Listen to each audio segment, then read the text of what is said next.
Enforcing technology controls. Okay, I talked a little bit about DLP, or data loss prevention, and that is either software or hardware that can scan file shares, it can scan network traffic, and so on and so forth for PII, or that personally identifiable information.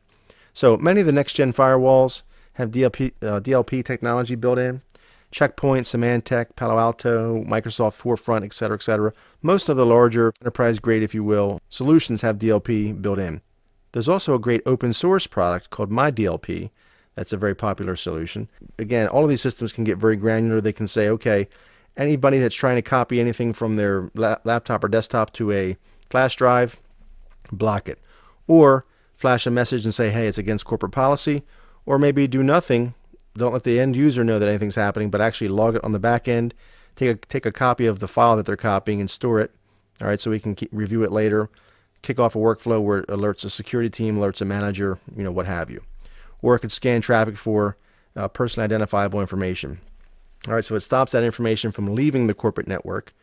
It'll scan emails, attachments for, things like credit card numbers, personally identifiable information like driver's license or social security information, things along those lines.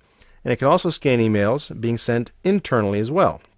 So it doesn't necessarily have to leave the organization. It can be from person to person inside the company.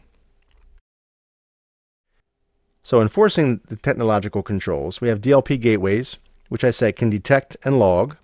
It can inform the end user that their actions violate policy. They can just flash the message and say, hey, you should not do this. So that way you help educate the user so that it prevents future infractions. Or it can basically prevent. It can stop the action dead in its tracks. It can log and archive the data, maybe for a legal hold. All right, if someone's trying to copy a confidential piece of information to a thumb drive, or they're trying to email it to some personal email address or so forth, it can stop it, so it doesn't actually copy. It can log it, obviously, in their security logs, and then archive a copy of that file so that it can be reviewed later, perhaps by the security team, put it into a legal hold status. And then additional workflows may be initiated, again, to alert security, to alert management, just depending upon what's appropriate for your organization. And again, with the ultimate goal being to protect that CIA we talked about, confidentiality, integrity, and availability. We want to make sure our data is secure.